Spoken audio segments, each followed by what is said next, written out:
Vader, ons het sopas daar die pragtige lied gesing, Halleluja, U is koning, ons aanbid U in U woning, U is die Alfa en Omega, daarom sing ons Halleluja. En hierdie lied gaan oor Christus, die een wat ons met U versoen het, Vader, wat U liefde aan ons kom openbaar het. En dankie dat hy die ere koning is, en dat hy die een is wat ons kom vrykoop het in sy bloed, en dat ons erfgename van God en mede-erfgename van Christus kan wees, op grond van dit wat Christus aan die kruis vir ons gedoen het. Baie dankie vir die tere opsoekende werk van die Heilige Gees, wat ook vanmôre in ons harte werk, om te wil, sowel as om te werk na U welbehae. En vra ons, Here, dat U Gees dit vanmôre in ons harte sal stil maak, sodat ons die waarheid van die woord kan hoor, dat ons die spieël van die woord voor ons sal sien opgaan, dat ons diep sal inkyk in die volmaakte wil en wet van God, en dat U deur U Gees ons harte sal oortuig van sonde, geregtigheid en oordeel, maar ook, Here, dat U ons sal lei in U wonderlike waarheid. Baie dankie dat ons vanmôre ook ons behoeftes, ons begeertes, ons pyn en ons hartseer aan U voete kan neerlê, en dat ons kan weet, Here, daar is een wat ons beter ken as wat ons onsself ken, en dit is U die Skepper, die een wat in ons woon deur U Gees, en daarom het ons groot vrymoedigheid, om vanmôre na U te nader en te vra, Here, doen slegs U wil, Heer. U wil ook met my, U pottebakker met my die klei, vorm my en maak my net soos U wil. Here, op U slegs wag ek nederig en stil. Gemeente, genade, barmhartigheid en vrede word vir U geskenk van God ons hemelse Vader en ook van ons dierbare Here Jesus Christus. Dit word kragtig menigvuldig deur die werking van sy Gees, ook hier by ons. Amen. Nou vriende, ons gaan vanmôre 'n samevatting van die wet van die Here met mekaar hanteer. Dit is belangrik, vriende, dat ons van tyd tot tyd sal sien wat die Here vir ons wil leer rondom hierdie samevatting van die wet van die Here. U sal onthou dat die volk Israel uit Egipte land uitgetrek het. Hulle het aangekom by die berg Sinaï en daar het God self met hulle gepraat. Die Bybel sê vir ons die berg het geskit, gebrand. Daar was hierdie vrees wat die volk oorweldig het toe hulle God se stem hoor en hulle sê vir Moses, praat jy eerder met ons? Praat jy namens ons met God, dat hy nie met ons praat nie, anders sterwe ons. En dit is baie duidelike beeld of gedagte wat die Here vir ons wil deurgee, dat hy heilig is, dat hy sondeloos is, dat hy die een is wat totaal van sy skepping, ek wil amper sê, geheel en al anderste is. Daarom is hy skepper in ons skepsel, en dat hy ook sy woord vir ons gee, sodat ons kan leer hoe ons hom moet dien te midde van 'n krom en verdraaide geslag. En nou weet ons, soos die tye aangegaan het, kom ons daar in die Nuwe Testament aan. Die Ou Testament is al reeds gevestig. Toe die Here Jesus op aarde was die Ou Testament al reeds in gebruik gewees. En hier kom hierdie leiers van die volk, ouens wat die wet geken het, die woord bestudeer het. En die Bybel sê, die Fariseërs en die Sadduseërs het saam vergader en een van hulle 'n wetgeleerde, 'n geleerde in God se woord, het 'n vraag gestel om hom te versoek en gesê, meester, wat is die groot gebod in die wet? Lig vir ons een van die 10 uit. Sê vir ons, wat se een is die belangrikste? En u kan agterkom in die konteks dat die doel daarvan nie was om inligting te bekom of regtig te sien wat die belangrikste een is nie, maar om Jesus te betrap op iets wat hy sou sê, en hulle kon hom aankla en hom kom verwyder, omdat soveel massas mense hom gevolg het, met die genesings wat plaasgevind het, die manier waarop hy gepreek het, die feit dat hy hulle gevoed het, die vermeerdering van die brode ensovoorts. Jesus, nadat hierdie vraag aan hom gestel is, en eintlik hierdie versoeking, het dadelik geantwoord, sonder om te aarzel. Jy moet die Here jou God lief hê met jou hele hart, en met jou hele siel, en met jou hele verstand. Dit is die eerste en groot gebod, en die tweede wat hiermee gelyk staan, jy moet jou naaste lief hê soos jouself. Aan hierdie 2 gebooie hang die hele wet en die profete. En ag vriende, dink net hoe eenvoudig die Here dit vir ons deurgee. As u en my begeerte elke môre is, Here, ek wil u lief hê met my hele hart, met my hele siel en met my hele verstand. As dit elke môre my begeerte is wat ek uitspreek teenoor die Here, en ek gaan die dag tegemoet met die begeerte om vir ander mense te wys dat ek 'n liefde vir God het wat hy in my hart kom bewerk het. Dink net aan watter plek Suid-Afrika sou wees. Dink net watter plek sou u buurt gewees het waarin u bly. Ongelukkig beleef ons net die teenoorgestelde, dat mense vandag vir hulle self lief is. Dit gaan vir mense oor hulle self, wat kan hulle kry, uit hierdie lewe by ander mense, hoe kan hulle self regverdig in hulle sonde, en daarom beleef ons die chaos in Suid-Afrika, wat ons tans beleef. Kom ons as gemeente sê vanmôre, Here, U weet, ek het U nie lief met my hele hart, met my hele siel, en my hele verstand nie. Maar ek wil elke dag hierdie begeerte uitspreek, en ek wil elke dag poog, om so te lewe, dat ek U so kan lief hê. Here, kom ook my swakheid te hulp. En dan, vriende, van daar, gaan uit, en gaan bewys God se liefde aan jou naaste. En as U miskien vra, wie is my naaste? Dan kan ek dit vir U baie vinnig beantwoord, selfs jou vyande is jou naaste. Want die Here sê ons moet selfs ons vyande lief hê. Jesus het die gelykenis vertel van die barmhartige Samaritaan. Baie ander gelykenisse in die Bybel, baie ander gedeeltes wat vir ons leer, die naaste is die een die naaste aan my, my vrou, my kinders, U as gemeente, my bure, hulle is die naaste aan my. Maar selfs my vyande, as hulle my nodig het, sê die Bybel, dan moet ek ook vir hulle beskikbaar wees, en die belangrikste is om die evangelie met hulle te deel.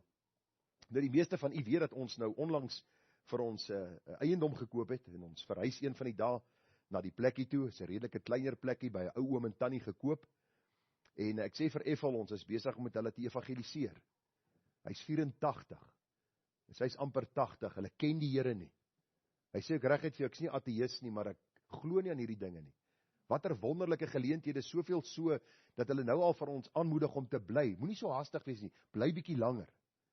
En ons deel met hulle die evangelie. Waarom? Dit is my naaste. En die grootste nood, vriende, is nie kos en klere nie. Ja, ons gee ook waar ons kan. Maar die grootste nood is die evangelie.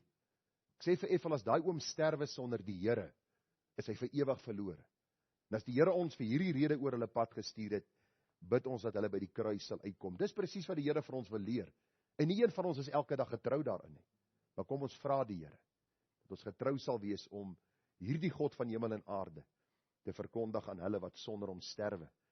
En dat ons die begeerte sal uitspreek, Here, red wat verlore gaan. Here, red ook kosbare siele. Kom ons staan en doen ons belydenis van ons algemene ongetwyfelde Christelike geloof. Elkeen spreek in sy hart saam met my die volgende woorde. Nou vriende, dit wat ons vanmôre bely ons omdat meeste kerke van hierdie basiese waarhede af weg beweeg. Maar ons glo vanmôre met ons hele hart in God die Vader. Hy is die Almagtige, hy is die skepper van die hemel en die aarde. Ons glo in Jesus Christus, sy eniggebore Seun, ons Here wat ontvang is uit die Heilige Gees, gebore uit die Maagd Maria wat gelei onder Pontius Pilatus, gekruisig, gestorwe en begrawe is, en neergedaal het in die onderste dele van die aarde. Wat op die 3de dag weer opgestaan het uit die dood, opgevaar het na die hemel, en sit aan die regterhand van God die Almagtige Vader, van waar hy sal kom om te oordeel, die lewende en die dode. Ek glo in die Heilige Gees, ek glo aan 'n heilige, algemene Christelike kerk, die gemeenskap van die heiliges, die vergifnis van sondes, die opstanding van die liggaam en 'n ewige lewe. Vriende, baie dankie ook vir daardie hartlike samesang. Lyk my hier's 'n paar talentvolle mense tussen ons, so ons sal julle maar nader trek om te kom help in die voorsang, en altyd lekker om so saam te sing tot eer van die Here, wonderlike skrifwaarhede te sing, en ons eer die Here ook daarvoor. Nou vriende, ons gaan vanmôre blaai na Genesis 27, ons is nou by Genesis 27, ons vorder, iemand het eendag die opmerking gemaak, lyk my ons is nou al lank in Genesis. Nou ons gaan nog vir 'n lang tydperk in Genesis wees, maar wil ek net gou vir u sê, terwyl u blaai na Genesis 27, waarom bestudeer ons die boek Genesis? Baie belangrik om te weet, vriende, Genesis is seker die belangrikste boek in die Bybel, juis omdat dit die platform vir ons lê oor dit wat sal gebeur in die geskiedenis van die mens. Ons bestudeer die boek Genesis omdat ons daarin sien dat God drie-enig homself aan die mens bekend maak, dat hy alles geskaap het vir sy doel, vir sy rede, vir sy verheerliking en om eer te bring op sy naam. So hierdie skepping behoort aan God, ons is gaste op sy aarde, en hy het sy woord vir ons gegee, waarvolgens ons moet lewe. Ons sien dit alles in die boek Genesis. Hierdie ewige, almagtige skepper God, wat hemel en aarde skape. Vriende, ons sien ook dat die Here alles ordelik geskaap het. Die boek Genesis leer dit vir ons. Die Here gee vir ons vaste opdragte in sy woord. Vir Adam en Eva het hy gesê, van die boom in die middel van die tuin mag jy nie eet nie. Dit was nie onderhandelbaar nie. Dit was God se direkte opdrag, en die mens, sien ons baie duidelik, sy ontrouheid word weerspieël in die feit dat hulle die leuen van Satan glo deur te dink, as hulle van die vrug eet, sal hulle soos God word, en die boek Genesis leer vir ons van die sondeval. Vriende, as u wil weet waarom dit gaan in die wêreld soos dit gaan, alles het begin by Genesis 3. Die mens se rebellie teenoor God. Daarom moet ons nie verbaas wees as ons sien, dinge is besig om in 'n afwaartse spiraal te beweeg, en al hoe meer agteruit te gaan, en mense is amper sonder verstand. Die psalmdigter sê op 'n stadium, hy sê, Here, ek was soos 'n dier by u gewees, soos een sonder verstand. En ek wil vir u sê, as jy gaan luister na wat van die professore op universiteite kwyt raak, ons dink aan al die goed rondom die LGBTQ beweging, ons dink aan dieselfde geslag huwelike, ons dink aan mense se arrogansie wêreldwyd, dan sien ons dat die sondeval 'n diep effek gehad het in elkeen van ons se siele. Daarom sê Dawid, kyk, in ongeregtigheid is ek gebore, en in sonde het my moeder my ontvang. Dis alles in die boek Genesis. Genesis 5 lees ons van die eerste geslagregister. Mense wat geleef het en gesterf het as gevolg, 'n direkte gevolg van die sondeval. Want voor die sondeval, vriende, was daar nie dood gewees nie. As gevolg van die mense ongehoorsaamheid het sonde en dan die vloek oor die skepping deel van ons daaglikse lewe geword. Ons lees van die sonvloed, waar ongeregtighede so toegeneem het, dat die Here vir Noag roep uit hierdie hele geslag, en hy sê vir hom, bou 'n ark, sodat jy en jou vrou en jou 3 seuns met hulle vroue gespaar kan word, want God sal die oordeel bring. Ons lees in die boek Genesis van God se ewige verkiesing. Hy kies Abraham uit Ur van die Galdeërs. Hy kies hierdie afgode dienaar, en hy sê vir hom, jy sal die een wees, waardeur ek my geslag sal bou. En die Bybel sê vir ons dat Abraham het gehoorsaam weggetrek, en in gehoorsaamheid aan God het God met hom 'n verbond gesluit. En ons sal bietjie later stil staan by wat hierdie verbond behels. Maar die hele groot gedagte is, vriende, as ons die boek Genesis nie verstaan nie, sal die res van die Bybel nie eintlik vir ons sin maak nie. Iemand het eendag vir my gesê, man, ek lees net die Nuwe Testament. Die Ou Testament is nie meer van toepassing op ons nie. En ek het baie duidelik vir die persoon gesê, as jy die Ou Testament nie verstaan nie, kan jy nie sin maak van die Nuwe Testament nie. En ek wil net gou vir u vertel, een van Dr. John MacArthur se sendingsspanne het op 'n stadium sendingwerk gaan doen by 'n onbereikte land, onbereikte klomp mense, en daar word vertel dat hulle die evangelie van Matteus, vertaal het en vir hierdie mense begin uitdeel het.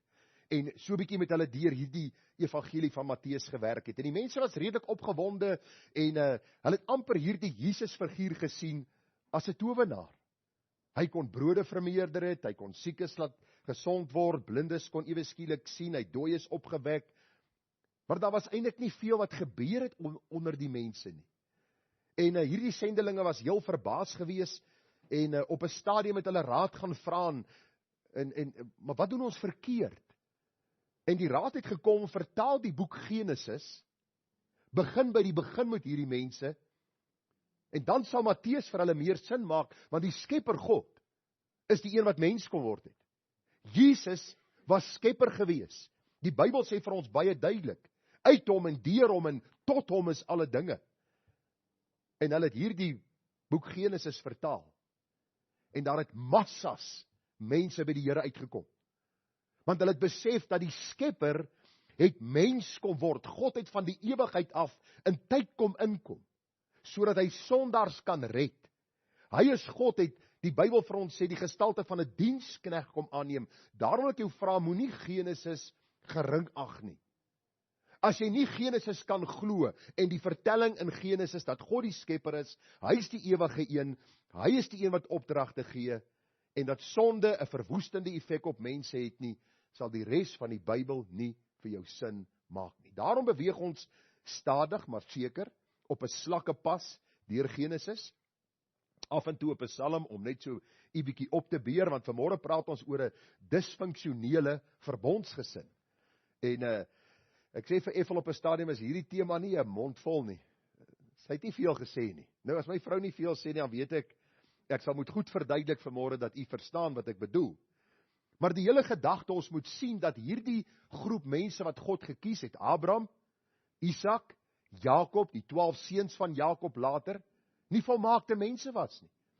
Baie keer sê mense vir my, Gerard, ek gaan nie nagmaal kom bywoon nie, want ek kan nie van die beker gebruik en van die brood eet nie, want ek het hierdie week A, B en C gedoen. En vriende, mens sal nooit sonde verskoon nie, en die daaglikse dinge wat ons baie keer doen, en ons optrede, en ons denke en goeders, dit kan ons nie verskoon van om aan te sit by die tafel nie, want luister, die Here roep nie volmaakte mense nie. Hy roep sondaars tot bekering. Ons moet elke dag streef en poog en roep na heiligheid. Maar ons sal sien vanmôre ook in hierdie Genesis 27 vertelling, dat hierdie geroepenis van die Here, hierdie verbondsfamilie, hierdie groep waaruit die volk Israel sal kom en later die Messias, was nie volmaakte mense nie. Daarom moet ons verstaan dat God se ewige roeping nie gaan oor my prestasie nie. Die hele boek Genesis leer vir ons wat Romeine 8 en 9 vir ons leer, dat God van ewigheid af vir Christus 'n bruid beloof het. Hy het gesterf aan die kruis om hierdie bruid van hom vry te koop. En hierdie bruid van hom is nie volmaak nie, maar ons sien uit na die volmaaktheid, wanneer ons eendag by die Here sal wees. Nou vriende, ons het al gevorder tot by Genesis die 27ste hoofstuk. Nou laasweek het ons so 'n bietjie gekyk, Genesis 26, na hierdie gedagte. Ons het eers gekyk na die feit dat Isak en Rebekka hierdie twee gunsteling seuns gehad het. Isak het van wie gehou? Van Esau. En ons sien Rebekka was erg oor Jakob gewees, die probleme wat dit in die gesin na vore gebring het. Ons het so 'n bietjie gekyk verlede week, so half vers vir vers deur hierdie gedeelte ook gewerk, om vir u die bepaalde gedagtes te wys rondom hierdie gesin.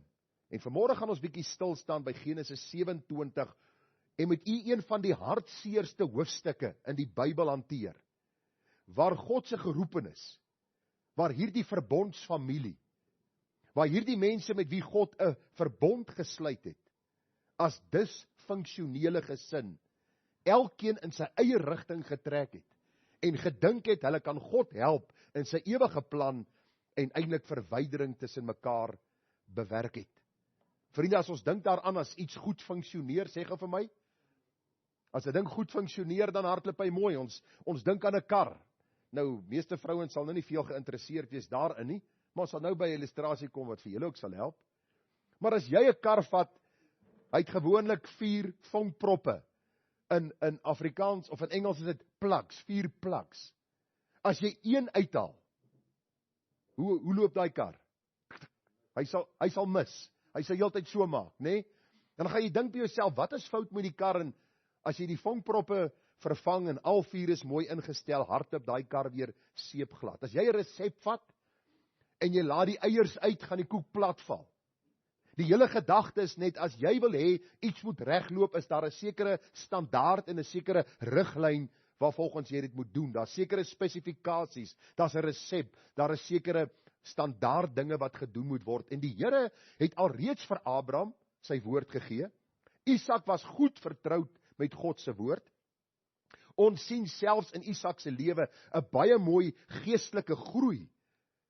Maar in Genesis 27 kom ons agter die agteruitgang in sy geestelike lewe, hoe dit 'n effek gehad het op sy vrou, hoe dit 'n effek gehad het op sy kinders. En wil ek vanmôre vir die pa sê, jy is verantwoordelik vir jou vrou en jou kinders se geestelike begeleiding. Die vrou moet jou nie lei nie, jy moet jou vrou lei. Jy's die hoof van jou huis. En daarom is belangrik om te sien dat Isak skande en skade in sy eie huis gebring het, omdat hy agteruit beweeg het in sy geestelike lewe, omdat hy nie die pad met die Here gestap het, soos hy dit behoort te gestap het nie. So kom ons kyk gou vinnig. Hierdie man, hierdie seun Isak, was die beloofde seun van Abraham en Sarai op 'n baie hoë ouderdom. U sal onthou, Abraham was amper 100 jaar oud, Sara 90 jaar oud. Die kind van die belofte word gebore, die seun Isak. Dieselfde verbond wat God met Abraham gesluit het, het hy met Isak gesluit. En hierdie verbond het behels tydelike en geestelike voorspoed en seëninge. Ek het vir u laasweek gesê, die Here gee dit nie vir almal nie. U sal onthou, dit was een van die punte wat ons verlede week hanteer het. Ons het so 'n klompie punte hanteer oor Isak wat afgetrek het na die land van die Filistyne, sy vrees om 'n leuen laat vertel. Hierdie leuen het uitgeloop, daarop wat Abimelech hom aangespreek het. Ons sien later die voorspoed wat hy geniet het, die putte wat hy gegrawe het. Ek gaan 'n paar oordenkings hou oor hierdie geestelike putte wat toe verstop word. Ons het later gesien die bittere verdriet met die kinders of die skoondogters wat Rebekka en Isak gekry het deur die huwelike van Esau. En het ons gesien op die einde van die dag dat hy geweldige seëninge dan beleef het, omdat God ook hierdie verbond met Abraham gesluit het. Hierdie verbond het ook behels dat Abraham se naam groot sal wees. Wat sê die Fariseërs vir die Here? Hy sê ons is kinders van Abraham. Baie dankie. Baie dankie. Julle moet net ek julle vang slaap nie, hoor. Die diens het nou eers begin. OK, so Abraham se naam sal groot wees. Ons sing die liedjie in die sonnaskool. Vader Abraham het baie seuns het Vader Abraham. Hy het klomp seuns en kinders later by Ketura gehad, sy tweede vrou, nadat Sarah hier oorlede is. Maar die Bybel sê sy naam sal groot wees. En tot in die tyd van die Here Jesus het hulle gepraat van ons is kinders van Abraham. Verder die verbond, uit Abraham se lendene sal die nasies geseën word en die Messias sal gebore word en hy sal 'n seën vir die nasies wees. Mense word gered uit elke nasie, taal, volk, stam, 'n direkte belofte van dit wat die Here vir Abraham gegee het, die verbond wat God met Abraham gesluit het. Luister, al was Abraham sommige tye ontrou, het God se verbond bly voortgaan, want alles ons ontrou, God bly getrou. Luister, jy gaan nie in die hemel eendag kom oor jou getrouheid nie. Daar's een wie se naam ons kan bely as ons die dag by die poort van die hemel kom. Dis die naam van ons Here Jesus Christus. Hy het die weg gebaan sodat ons gered kan word.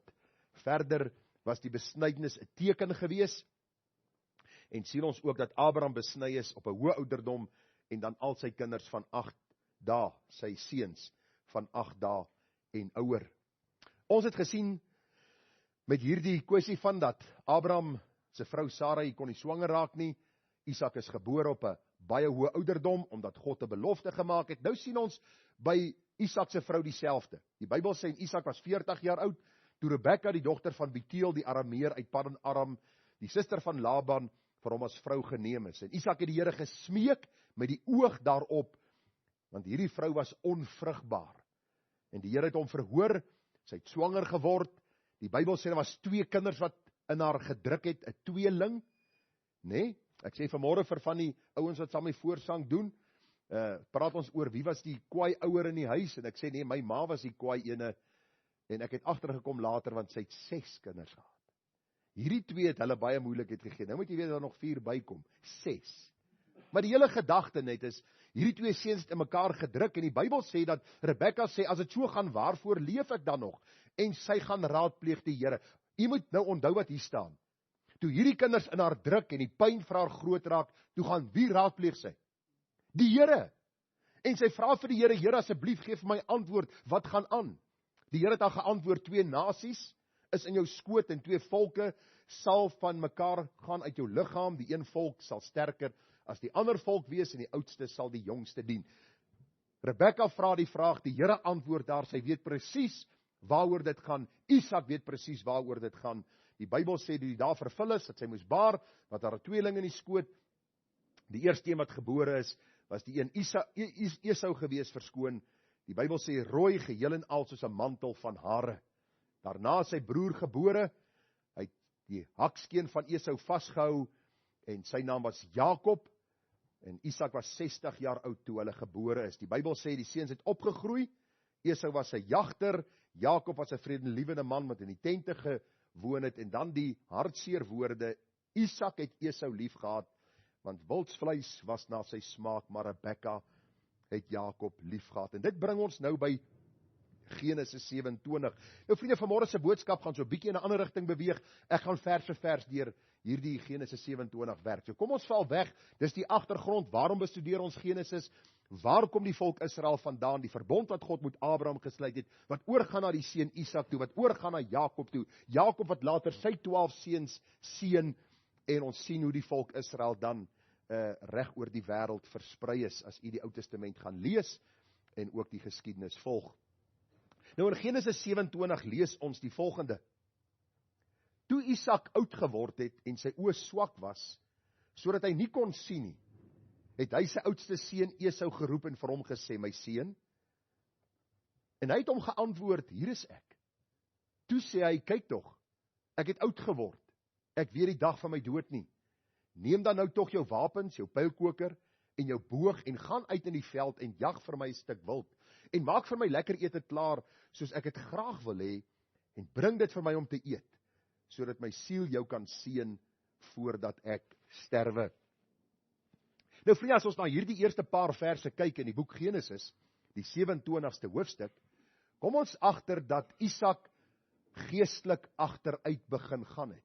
Nou as u vir my vra, maar Gerard, hoe lei jy dit af? Ek gaan u graag die vraag beantwoord.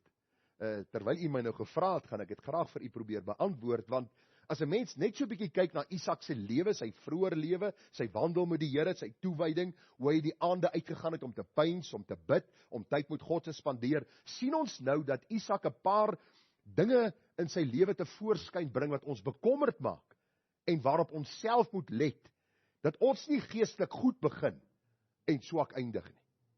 Dit gaan nie oor wie ek was 20 jaar terug en hoe ek die Here 20 jaar gedien het nie, dit gaan oor hoe ek nou die Here dien.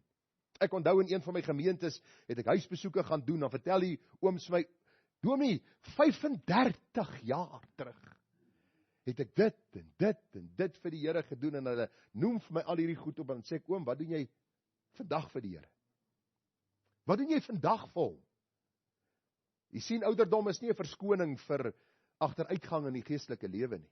Maar ons sien hier dat die Bybel sê sy oë het swak geword, hy het gedink sy dooddag is naby, en hy roep vir Esau en hy sê vir Esau, luister, gaan en gaan maak vir my 'n ete reg. Nou as ons dink daaraan vriende, dan sien ons die agteruitgang in die sin, dat Isak het presies geweet wat God se verbondsbelofte is.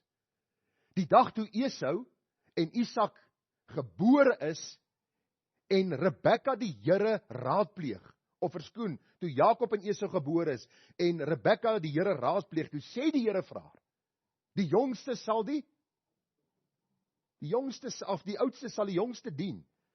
Die jongste een sal die een wees wat in beheer is. Die jongste een sal hierdie verbondsbeloftes van God uitdra. En as ek hier en daar op die mekaar raak met die Isak, Jakob, Rebekka, alles, julle weet presies waaroor ek praat. OK. So wat gebeur nou? Isak weet presies wat God sê, maar hy roep vir Esau een kant en hy sê vir Esau, luister Esau, wil jy nie asseblief my ete klaarmaak nie? Ek gaan sterwe, bring vir my die lekker kos, jy kan eet, jou kan seën, en dat ek kan sterwe en klaar kry. Nou vriende, luister gou. Martin Luther het 'n studie gedoen van die lewe van Isak, en 'n tydlyn getrek, en na hierdie woorde, wat Isak met Esau gedeel het, het hy nog 43 jaar lank gelewe. Nou dis nou vir my so bietjie vroegtydig om te sê, luister effeltjie, maak 'n bietjie vir my weet jy, lekker bietjie beestert en 'n rysie dat ek kan eet en julle kan sien dat ek sterwe. En 43 jaar later sê sy vir my nou wanneer gaan jy plan maak? Dis nou al 43 jaar verder. Sy wil al die erfporsie begin spandeer en ek byt nog steeds vas. Maar vriende, dis presies wat hier gebeur het, onthou net, ek het vir u gesê laasweek, hierdie was nie mense wat vanuit die ruimte gekom het nie, hulle het nie 6 duim bo die grond gesweef nie, dit was 'n doodnormale gesin soos ek en jy. En hierdie man is al reeds 43 jaar voor sy dood, het hy opgehou lewe. Luister mooi, hierdie man Isak, het eintlik 43 jaar voor sy werklike sterfdag, eintlik half boedel oorgegee, tou opgegooi. Hy het nie meer kans gesien vir die lewe nie, lyk vir my alles was vir hom net te veel gewees.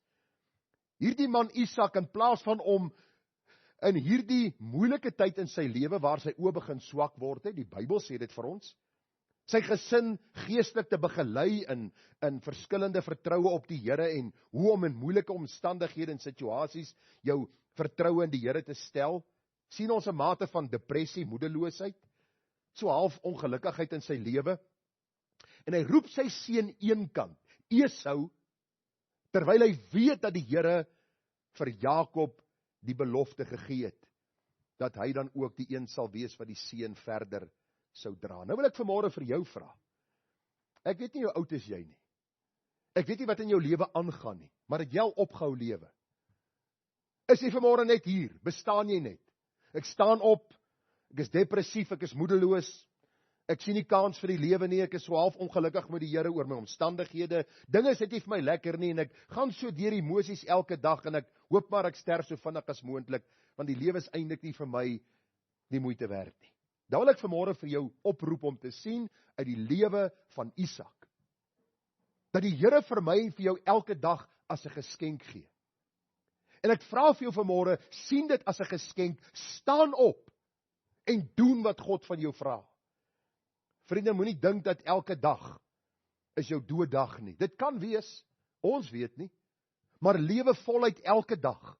En wanneer die Here die lyn in die sand trek, en wanneer die dag is wat die Here jou oproep om na sy heerlikheid te kom, leef so dat jy gereed sal wees, dat jy die mooi so by die Here sal kry, en dat jy besig sal wees om in die Here se akker dan te arbei. Hierdie man Isak het eintlik half boedel oorgegee, nog lank voor hy gesterf het. Die Bybel sê vir ons verder, vriende, dat Isak het geweet wat God gesê het, in Genesis die 26ste hoofstuk, dat die oudste die jongste sal dien. Dat hierdie man Esau eintlik onder sy broer Jakob sal inkom.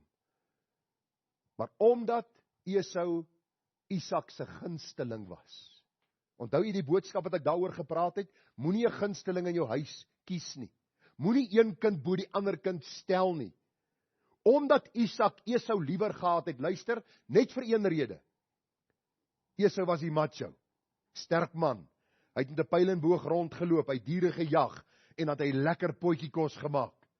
Dis eintlik al, daar was niks geestelikheid by Esau gewees nie. Esau het God nie lief gehad nie. Esau het hierdie twee heidense vroue gaan trou en hy het nie omgegee wat sy pa en sy ma daaroor sê nie, maar Isak was lief vir wildsvleis. Eintlik was Isak lief vir sy ma gewees. Dit gaan oor wat kan hy eet, wat kan hy kry, watter voordeel kan hy kry. Roep hy hierdie man Esau eenkant, en hy sê vir hom, luister Esau, gaan jag vir my jou vleisie. Hy sê, kom dan hier, dat ek kan eet en jou kan seën. Duidelik direk teen God se opdrag. En ag vriende, ek het hier op my notas geskryf, hoe dikwels vind ons dit nie vandag in huise nie.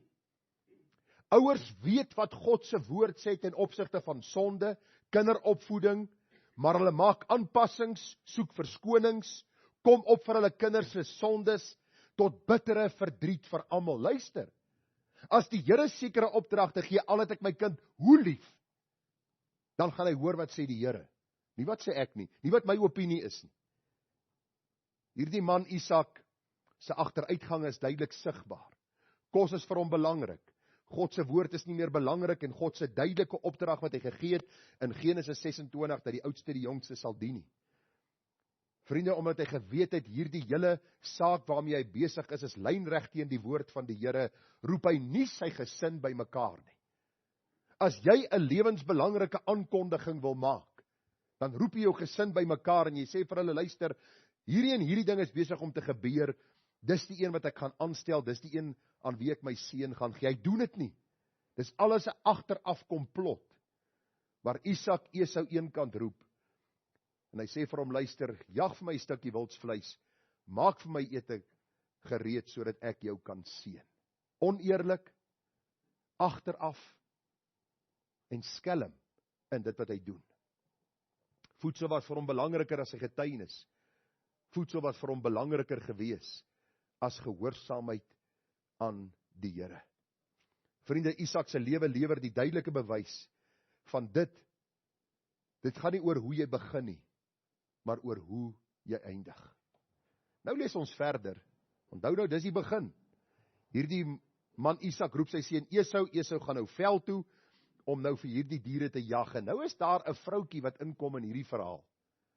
In hierdie disfunksionele familie is daar vier rolspelers. Isak in sy agteruitgang roep vir Esau. Hy weet wat God se opdrag is. Esau weet hy het sy geboortereg verkoop vir 'n pot lensiesop.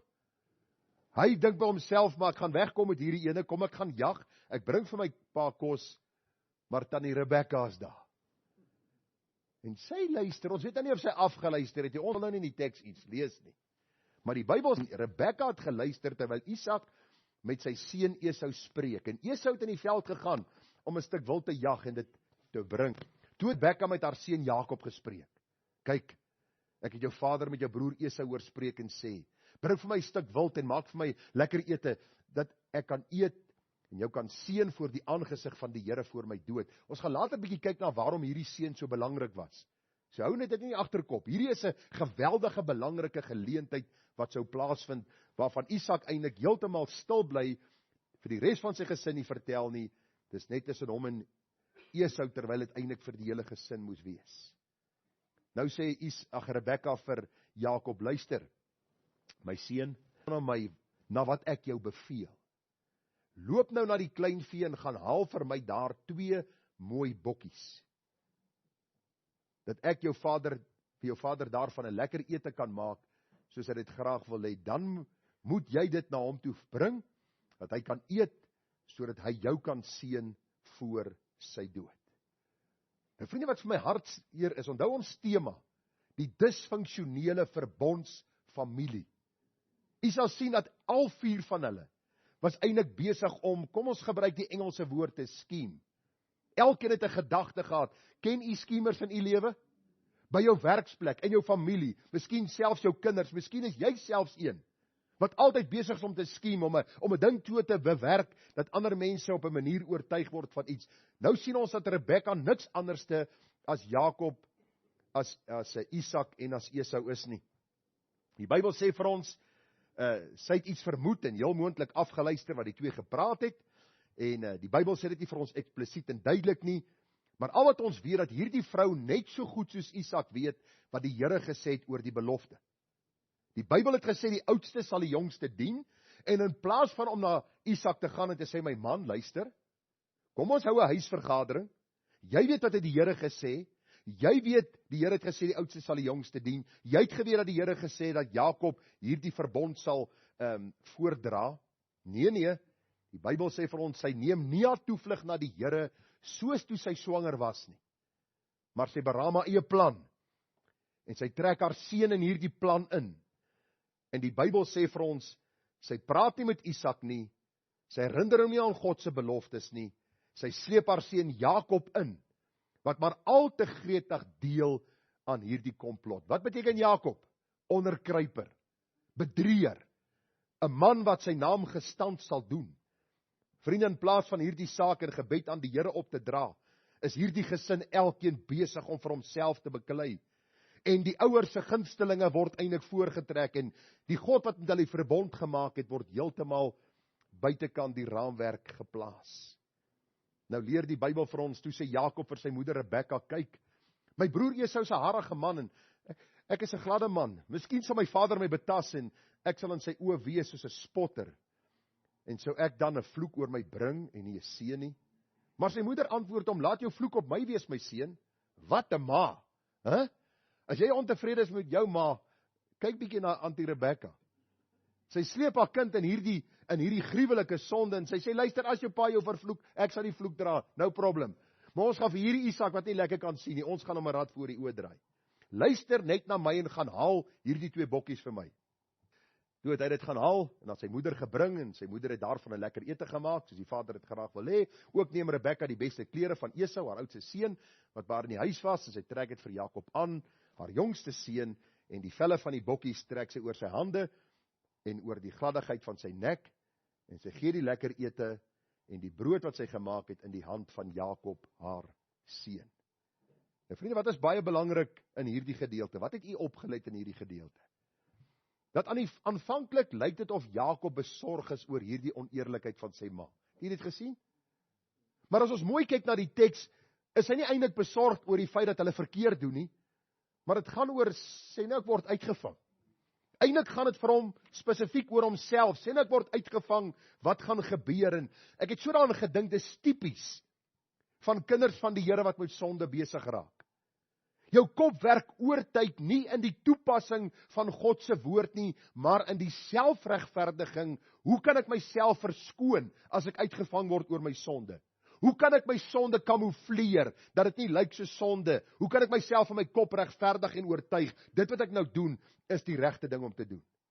Vriende, mense is blaatant, hulle oreer, dan vang jy hulle uit, dan sê hulle vir jou, maar die Here wil hê ek moet gelukkig wees. Nee, of hulle steel by die werk en hulle word uitgevang, maar hoe kan die ander meer as ek het? Die Here verstaan, ek het hierdie nood gehad, dan is die geld nie vir nodige goed gewees nie. Jy kan nie steel, al is dit vir nodige goed. Diefstal is verkeerd, maar mense regverdig hulle self. In die 28 jaar wat ek in die bediening is, wil ek vir u sê, het ek male sonder taal mense gekry wat hulle sonde regverdig. Dis presies waarmee Jakob hier besig was. Ok, my ma het gesê, so dit moet seker reg wees, maar ek gaan uitgevang word, ma, moenie worry nie, ek sal die vloek dra. Dis reg. Die seën gaan ek ontvang, maar alles is uitgesorteer. Kom ons doen dit, kom ons gaan voort met die werk. En baie interessant is, dat hierdie man, Jakob, saam met sy ma in hierdie komplot is. En hulle werk eintlik lynreg teen wie? Teen die Here. Hulle werk lynreg teen die Here, want in Genesis 26 het die Here klaar gesê, die oudste sal die jongste dien. In plaas van om na die Here te gaan, en te sê, Here, laat u die saak uitspeel, soos u goed dink, is hulle besig om hierdie komplot te smee. Nou sê die Bybel vir ons in vers 18, ete is klaar gemaak, en hierdie man, Jakob, neem nou die voedsel na sy vader Isak. Hy sê, my vader, en hy antwoord, hier is ek. Wie is jy, my seun? En Jakob sê aan sy vader, ek is Esau, u eersgeborene, en ek het gedoen soos u my beveel het. Rig u tog op, sit en eet van my hulsvleis, dat u siel my kan seën. Hoor wat staan hierso? Daarop het Isak aan sy seun gesê, hoe het jy dan dit so gou gekry, my seun? Hoor gou hier. En hy antwoord, omdat die Here u God dit het my laat teekom het. Hulle trek selfs nou die Here in hulle komplot in. Vriende, luister, as jy met sonde besig raak, sal jy sê, ek sweer voor God, ek het nie hierdie ding gedoen nie. Ek sweer op my eie lewe, dat ek nie hierdie bedrog gepleeg het nie. Hoe ver kan 'n kind van God net nie val in sy sonde nie? Dis presies wat hier gebeur. Hierdie seun, Isak, wat die verbondsbelofte sou voordra, uit hom, vriende, sou Jakob, of wat Jakob gebore is, en uit Jakob die 12 seuns van Israel, waar die geslag dan ook uitgebrei sal word, is 'n man wat totaal in sy geestelike lewe agteruit gaan, en sy seun Esau en sy seun Jakob sien dit, en hulle volg hulle pa se voorbeeld na. Isak sê vir Jakob, kom tog nader, dat ek jou kan betas, my seun, of jy waarlik my seun Esau is of nie. Jakob het nader gekom na sy vader Isak, en hy het hom betas en gesê, die stem is Jakob se stem, maar die hande is Esau se hande. Ek moet vir u sê, ek is dankbaar, ek is nie so aardig nie. Dink net wat jou skeermis lemmetjie rekening sou wees in 'n maand. Ok, vers 23, maar hy het hom nie geëie nie, omdat sy hande harig was soos sy broer Esau se hande, en hy het hom geseën. Hy het naamlik gevra, as jy waarlik my seun Esau? En hy het geantwoord, ja. Toe sê hy, bring dit vir my nader, dat ek van die wildsvleis van my seun kan eet, sodat my siel jou kan seën. En hy het vir hom nader gebring, en hy het geëet. Hy het vir hom wyn gebring, en hy het gedrink. Wat staan vir u uit van hierdie paar verse? Net een woord. Leuns. Op leuns. Op leuns. Op leuns. Hoor gou. Isak sê vir Jakob, is jy my seun? Hy sê, ek is u seun. Ek het gedoen soos u vir my gevra het. Ek het wildsvleis vir u reggemaak, vir u geseën. Hoe het jy dit so vinnig gekry? Omdat die Here u God my dit laat teekom het. Hy vra vir hom weer in vers 24, is jy waarlik my seun? En hy antwoord hom, ja. Johannes 8:44 sê, julle die duiwel as vader, en die begeertes van julle vader doen julle. Hy is 'n leenaar van die begin af en hy staan nie in die waarheid nie. En luister, die Here sê dit vir ongeredde mense. En tog kom hierdie geredde man, hierdie man Isak en hierdie man Jakob. En ons sien die leuns, die bedrog, die agterafgeheid in hulle lewe. Isak wat die komplot smee om sy seun Esau te seën, terwyl die Here gesê het, Jakob sal die seën dra. Jakob wat saam met sy ma Rebekka reg in eie hande neem. Hy lieg vir sy pa. En ons sien hierdie hartseer verhaal in die Bybel afspeel. Maar vriende, u gaan sien as ons die boodskap klaarmaak, dat die God wat op die troon van die hemel sit, nie deur ons sonde onkant betrap sal word nie. Luister, jy en ek is nie groot genoeg om sy plan te verydel nie.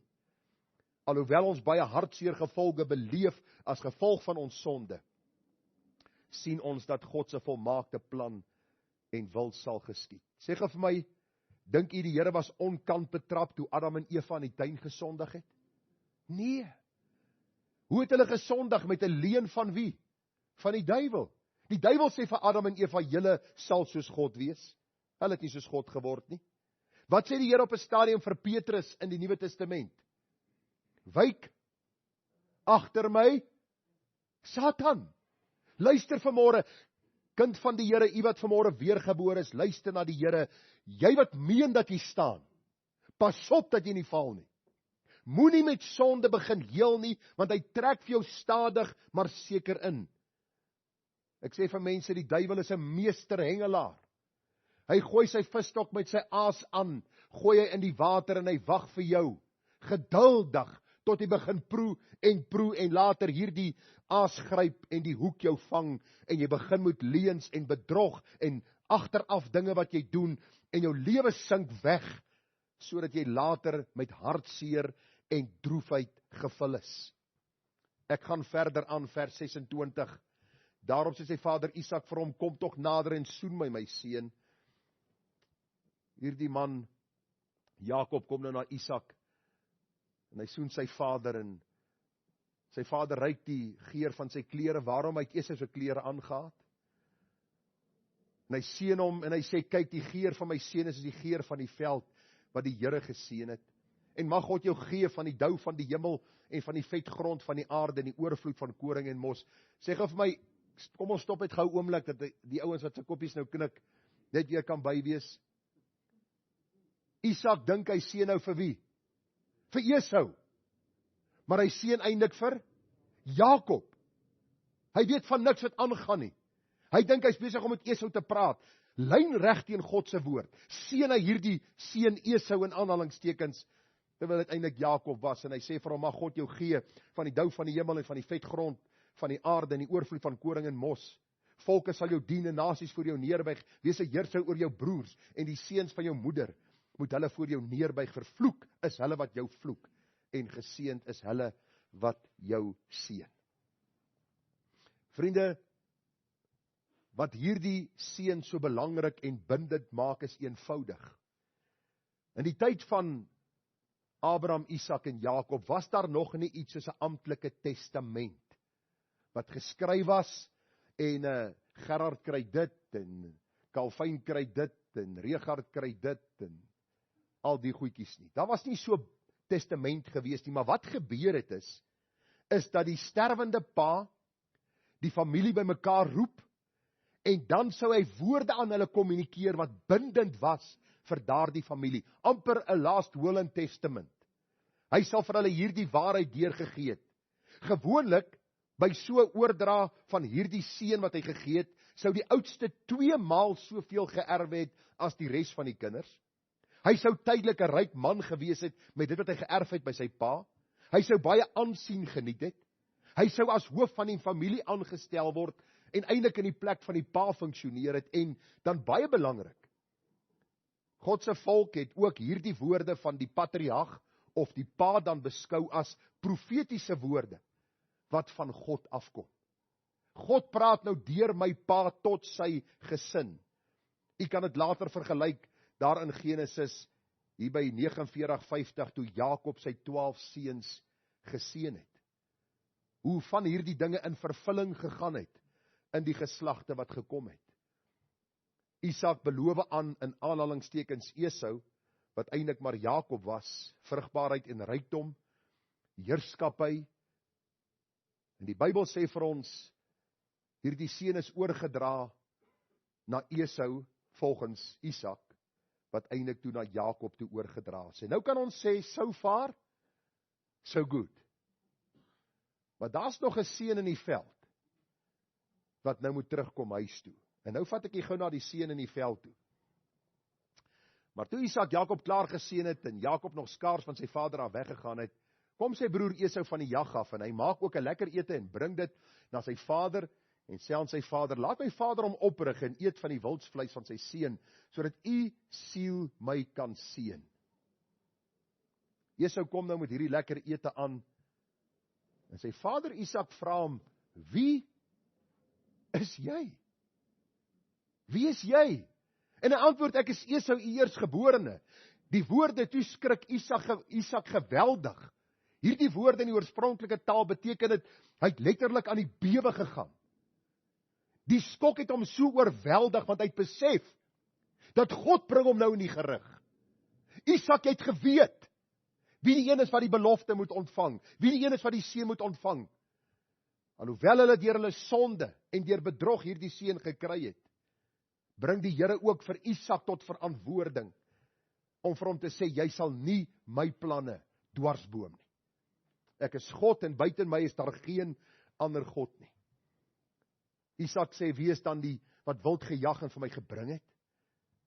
En ek het van alles geëet voordat jy gekom het, en hom geseën ook sal hy geseën bly. So Isak sê, luister, ek stry nie verder teen God nie. Ek sien dat God hier in beheer is, en ek kan nie hierdie seën terugtrek nie. Jakob sal die geseënde bly. Jy sien, Esau kom selfvoldaan hier by sy pa aan.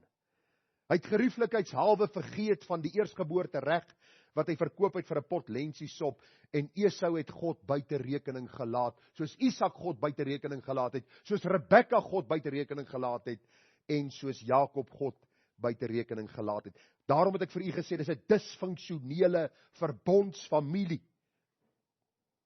Maar God sal nie sy plan in die wiele laat ry deur die sonde van mense nie. Die skok van sy lewe het op hom gewag, toe hy hoor dat Isak alreeds sy broer Jakob geseën het. Isak besef dat God is nou besig om met hierdie gesin te praat. En die skok wat hom oorweldig, die oorspronklike taal sê, amper sy lede het amper half losgeraak, sy ledemate, soos hy gebewe het, want hy het besef, God is in beheer. Nou lees ons vers 38, of vers 34, toe Esau die woorde van sy vader hoor, skree hy met 'n baie groot en bitter geroep. En hy sê vir sy vader, seën my ook, my vader. Hierdie bitter geroep, vriende, kon ver en wyd gehoor geword het. Dit was nie 'n muur met 'n dak soos hier nie, dit was tente gewees waarin hulle gebly het. Die mense, die diensknegte, heel moontlik Rebekka en almal het gehoor hoe hierdie oudste broer bitter uitroep, seën my ook, my vader. Die pa antwoord, jou broer het gekom met bedrog en jou seun weggeneem. Daarop sê hy, sou hulle hom Jakob noem, omdat hy my nou al 2 keer onderkruip het? My eerstgeboorte reg het hy geneem, is nie waar nie? Esau het sy eerstgeboorte reg, ja, hy het dit verkoop. Hy het dit nie belangrik geag nie. Hy het my eerstgeboorte reg geneem, en daar neem hy ook nou my seun. Verder vra hy, het u nie vir my ook 'n seun oorgehou nie, my vader? Toe antwoord Isak en sê, kyk, ek het hom as heerser oor jou gestel, en aan hom al sy broers as dienaars gegee, en ek het hom met koring en mos versorg. Wat kan ek dan vir jou doen, my seun? Daarom het Esau aan sy vader gevra, het u nie net een seun nie, my vader? Kan u die belangrikheid van die patriarg seun, die hoof van die huis se seun, na sy kinders toe verstaan? Hierdie laaste woorde van die pa aan die kinders, seën my ook, my vader. En Esau het sy stem verhef en geween. En hierdie was nie 'n hartseer geween nie, hierdie was frustrasie. Dit was woede. Hoe durf Jakob hierdie seun van my wegneem? Toe antwoord sy vader Isak en sê vir hom, kyk, ver van die vetgrond van die aarde sal jou woonplek wees, en ver van die dou van die hemel daarbo. Van jou swaard sal jy lewe, en jou broer sal jy dien. Maar as jy jou kragte inspan, sal jy sy juk van jou nek afruk. Hierdie was amper 'n vloek en nie 'n seën nie, alhoewel Esau ook deur die swaard sou lewe en suksesvol wees later in sy lewe, was daar hierdie absolute lyn wat getrek is, waar Esau besef het, God het Isak gekies. En die Bybel sê vir ons baie duidelik, dat Esau het hy gehaat. En vriende, in vers 41 sien ons, en Esau was Jakob vyhandig gesind vanweë die seën, waarmee sy vader hom geseën het, en Esau het in sy hart gedink, die dag van die rou oor my vader is naby, dan sal ek my broer Jakob doodmaak. Luister wat hy in sy hart bedink het dit oor sy mond uitgevloei? Die Bybel sê vir ons, dat hierdie storie het gou versprei. Dat Esau gesê het, ek wag net dat my pa doodgaan. Nou, Esau sou 43 jaar gewag het, hy sou ook homself moedeloos gewag het, maar die hele punt is net, Esau begin vir mense sê, ek wag net dat my pa doodgaan, dan gaan ek hierdie broer van my doodmaak. Luister, as jy jou hand aan God se saak wil slaan, moenie dink alles gaan rooskleurig verder wees nie. As jy blaatant ongehoorsaam aan God gaan wees, as jy blaatant met sonde besig gaan wees, moenie dink dat jou lewe rooskleurig gaan wees nie. Vriende, ek doen geweldig baie berading. Ek praat met geweldig baie mense. Oor die 28 jaar in my bediening het ek honderde beradingssessies gehad, en elke keer is die storie oor en oor dieselfde. Mense weet wat sê God, hulle is blaatant ongehoorsaam aan God, die hartseer gevolge kom, en dan verwag hulle God moet alles uitsorteer en alles weer laat wees soos dit was. Dit sal nooit weer dieselfde wees nie. Nooit, ooit weer nie. Vergifnis wis nie gevolge uit nie. Luister, vergifnis wis nie gevolge uit nie.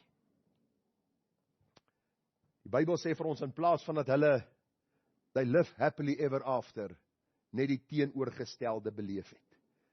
Hierdie verbondsfamilie was absoluut uit mekaar geskeur deur sonde en deur ongeregtigheid. In plaas van vrede is daar haat, vergelding, woede, bitterheid en 'n rits ander emosies wat na vore gekom het, wat die hele gesin uit mekaar geskeur het. En ons gaan nou afsluit.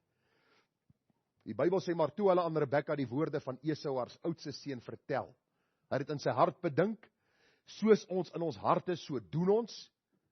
Moenie dink jy kan jou hart en jou kop en jou optrede van mekaar losmaak nie.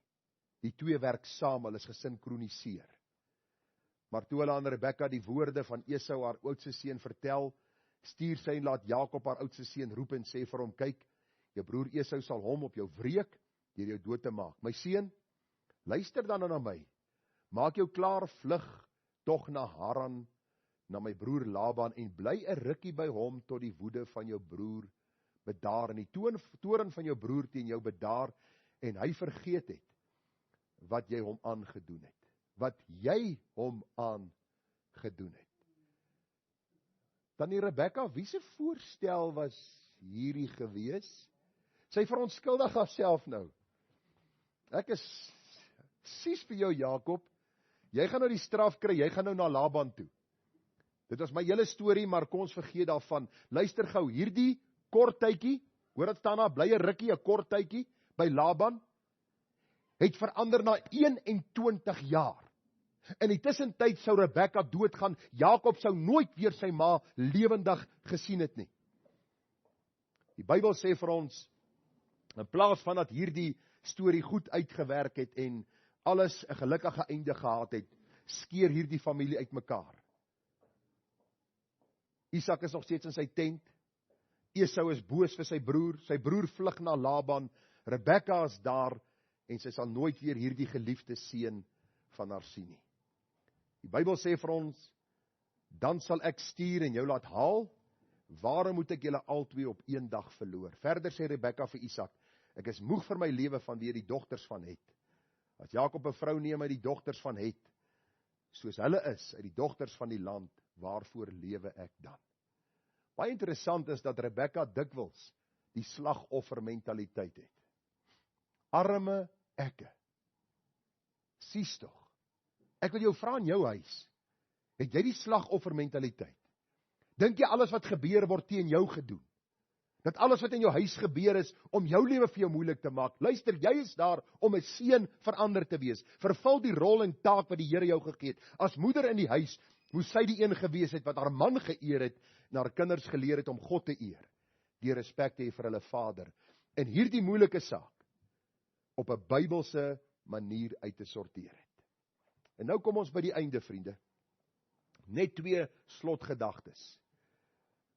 As jy vanmôre miskien in 'n familie of 'n huisgesin sit of by 'n werksplek of waar ook al en alles is besig om uitmekaar te val weens sonde wat jy in jou lewe gedoen het, oneerlikheid, bedrog, leuns, wat ook al, dan pleit ek by jou dat jy by die Here sal uitkom. As jy sy kind is, dat jy jou sonde sal bely. As jy nog nie sy kind is nie, dat jy by die Here sal uitkom.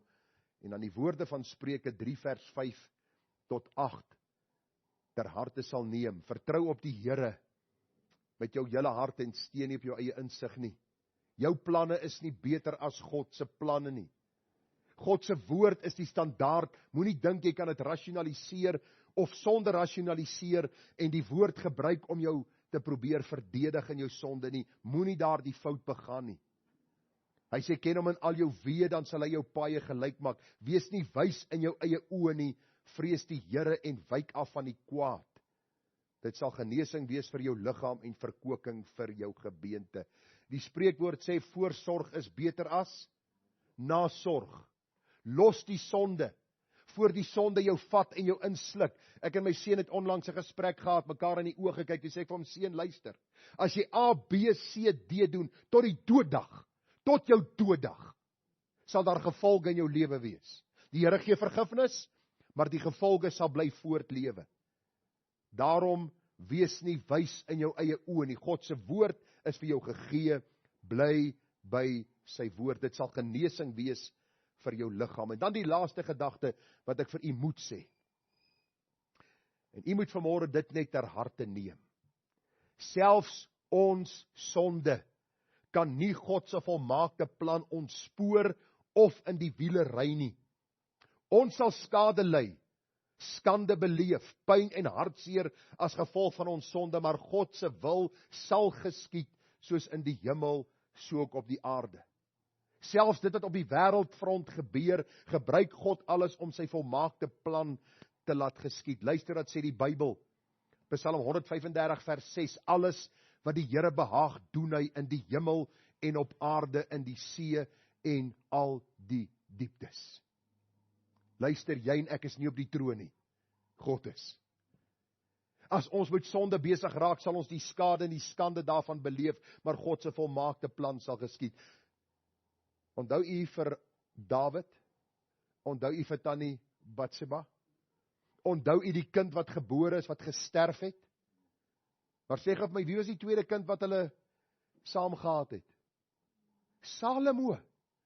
Een van die suksesvolste konings. Die Here vat hierdie sondige verhaal, hy tug vir Dawid, Dawid ly baie smart, maar hy gee ook 'n seën aan die ander kant, dat hierdie man Salomo dan ook 'n suksesvolle koning sal wees. Waarom? Want hy is genadig en hy is barmhartig.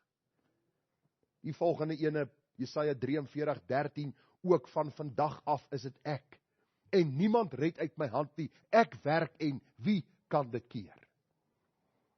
Esau het gedink dat hy en sy pa Isak hierdie plan van God in die wiele sal ry, en net die teenoorgestelde het gebeur. Jesaja 46 vers 9, dink aan die dinge wat tevore was van ouds af, dat ek God is en daar is geen ander nie. Ek is God en daar is niemand soos ek nie. Wat van die begin af verkondig die einde, en van die voortyd af wat nog nie gebeur het nie, wat sê my raad sal bestaan en al wat my behaag sal ek doen. Vriende, hoor gou, ek sluit af. Wanneer het God die verlosser Jesus Christus beloof vir hierdie wêreld? Na die sondeval? Voor die grondlegging van die wêreld. Het God al reeds gesê sy seun sal sterf. Hy het presies geweet wat sal gebeur, alhoewel die mens vir sy eie dade verantwoording sal doen. Het die Bybel presies vir ons gesê, God weet, hy kondig die begin en die einde aan. En het u al daaraan gedink? Mense vra vir my nou dag, Gerard, wat is die voordeel van die sondeval? En ek sê daar is geweldig baie hartseer nadele, maar daar is een voordeel. ons ontvang genade. Ons leer die genade van die verlosser Jesus Christus ken in hierdie sondige, bose, gebroke wêreld. Ons sal dit op geen ander manier leer ken het nie. Maar moenie dink dat enige mens, nie die vyand, nie engele of owerhede of magte of koninkryke sal God se plan in die wiele ry nie. Handelinge 15 vers 18, aan God is al sy werke van ewigheid af bekend. Genesis 27, disfunksionele verbondsfamilie. Is vanmôre vir my en vir jou 'n waarskuwing. Moenie God probeer uitoorlê nie. Ek en jy sal tweede kom. Wees verseker dat God alles ten goeie sal laat meewerk vir die wat hom liefhet. Sy volmaakte plan sal in vervulling gaan. Elke knie sal buig en elke tong sal bely dat hy die Here God is. Moenie jou sonde regverdig, omdat jy besig is met goed wat die Bybel vir ons sê, jy moenie besig mee wees nie. Laat jou weg aan die Here oor, en hy sal vir jou sorg. Kom ons bid saam. Vader, eintlik 'n baie hartseer gedeelte in die Bybel, en tog is ons opgewonde om te sien dat U alles in die holte van U hand hou. Dankie dat geen mens U plan kan verydel nie. En dat ons weet, Here, dat U, die heilige God,